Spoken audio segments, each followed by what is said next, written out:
안녕하십니까? 나를 찾는 사람들입니다. 이 시간에는 집이 가난해서 삶이 너무 비참해요 라는 사례를 가지고 함께 하도록 하겠습니다. 아빠는 이제 돌아가셨고 엄마랑 둘이 살아가고 있는 학생인데요. 엄마는 시간제로 일하시기 때문에 수입이 이제 많이 생각보다 부족하죠. 그래서 본인도 알바도 하고 또 그래서 용돈을 모아보고 꿈 실현을 위해서는 그렇지만 턱없이 부족함을 느낀다.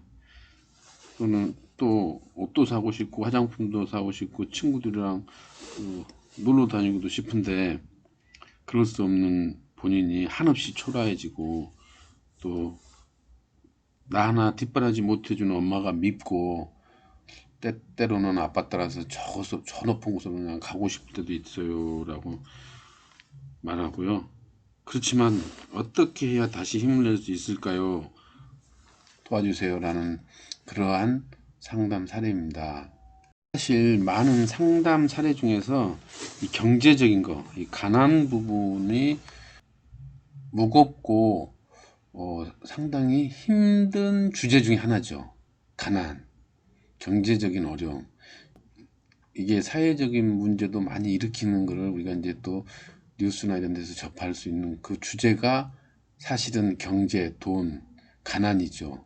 근데 이제 경제적인 부분, 가난, 이러한 부분도 다른 어떤 상담 사례에서처럼 이 가난도 환경이고 외부의 자극이 하나인 겁니다. 사실은. 그래서 그렇게 해서 다루어 보면 어떤 다시 힘을 내는 부분 또는 회복하는 부분에서 다른 사례들하고 차이가 나지 않는 또한 그러한 주제인 것도 사실입니다. 지금 이 여학생의 감정과 행동, 반응, 충동 이러한 부분을 지배하고 있는 것은 일단은 엄마가 밉다 또는 삶이 너무 초라하고 비참하다. 그래서 때때로는 죽고도 싶다. 이러한 부분들이 이 감정 부분을 장악하고 있기 때문에 결국 우울하고 의욕도 안 나고 이렇게 무기력한 상태로 지내는 경우가 많은 거죠. 근데 또한 한편에서는 어떻게 해야 다시 힘을 낼 수 있을까요? 라고 묻고 있는 거거든요. 이건 굉장히 희망적인 부분이죠. 이러한 감정과 반응, 의욕도 안 나고 우울하고 무기력한 이 감정과 이 반응의 근저에는 어떤 생각이 지배를 하고 있는 상황이죠. 그걸 한번 살펴본다면 어떤 생각이 근저에 있느냐? 내 꿈을 실현하기에는 턱없이 부족하다. 흙수저로는 도저히 안 된다. 또 내 부모, 특히 엄마만 계시니까 엄마가 뒷바라지를 제대로 해줄 수 있는 상황이 아니다. 본인도 화장품도 사고 싶고 놀러도 다니고 싶은데 그럴 수 없는 환경. 이러한 환경은 결국은 내가 벗어나고 싶은데 그 벗어나고 싶은 환경에서 벗어나지 못하고 계속 있어야 된다는 그 자체가 그 믿음이 그 생각이 결국 스트레스 상태인 겁니다. 우리한테 스트레스라는 것은 어떤 데서 벗어나고 싶은데 벗어나지 못한다든가 벗어나기 싫은데 벗어나야만 한다든가 이러한 때 우리는 스트레스 상황을 경험하는 거죠. 이러한 생각, 믿음 이 부분의 또 근저에는 어떠한 인식과 시각이 있죠.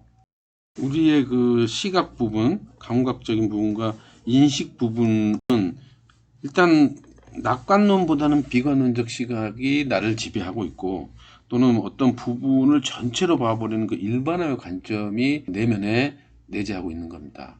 그래서 물론 힘들어하는 때가 많았지만 24시간 내내 힘들지 않지만 온종일 힘든 것 같다. 내 삶 전체가 힘들다. 또는 가난하고 뒷바라지가 부족한 가정, 즉 흙수저 집안에서는 절대 꿈을 이룰 수가 없다. 이 말은 뭐 부유한 집에서는 또 아이들은 꿈을 실현할 수가 있다. 물론 꿈을 실현할 수도 또는 실현하지 못할 수도 있는 확률적에서는 많고 적고 할 수 있지만 절대 불가능한다 이렇게 이야기할 수도 없죠. 지금까지를 다시 종합해서 나는 어떻게 작동되고 있는가라는 부분으로 내가 나를 들여다보면 일단은 이런 나라는 거죠. 비관적으로 보는 또는 일반화해서 인식하는, 그럼으로써 가난에서는 벗어나기 힘들다고 믿고 그에 따라서 엄마도 밉고 삶도 초라하고 비참하고 또는 죽고 싶은 생각도 들 때가 있는, 스트레스 내에서 우울하고 무기력하고 힘들어하고 있는 나를 내 밖에서 한번 관찰하고 바라보는 겁니다. 이제 그러면서 그런 힘들어하는 나 또는 무기력한 나 또는 죽고 싶을 때도 있었던 나에게 그동안 나 자신뿐만 아니라 주변의 어른들 또는 친구들이 늘 너는 시각을 좀 긍정적으로 바꿔봐라. 엄마도 얼마나 그렇게 뒷바라지 못해주는 게 얼마나 마음이 아플지 먼저 이해해봐라. 매 순간 비참한 것만은 아니지 않냐. 즐거울 때도 있을 거 아니냐. 그러한 부분을 붙잡아라. 응? 어떤 극한 환경에서도 그 안에는 살고 있는 생명체가 있다. 우리는 이겨낼 수 있다. 또는 내가 그러한 흑수저가 성공한 모델이 되라. 이렇게 판단하고 가르치고 채찍질하고 어떻게든지 이 힘들어하는 나를 생각을 바꿔주려고 또는 인식을 바꾸고 시각을 바꾸고 그럼으로써 반응이나 감정도 바꿔보려고만 애를 썼어요.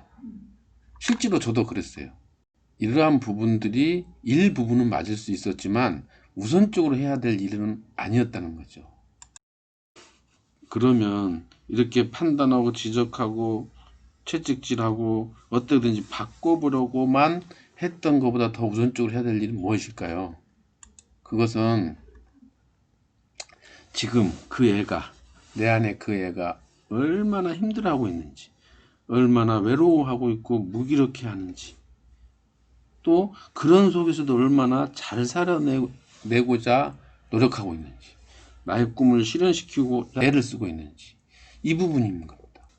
있는 그대로의 지금의 나의 이 모습, 이 나에게 우선은 야, 청소년 시기 특히 그 여자아이가 어찌 옷을 사고 화장품 사고 싶지 않겠냐, 친구들과 어울려 놀고 싶지 않겠냐 이거예요.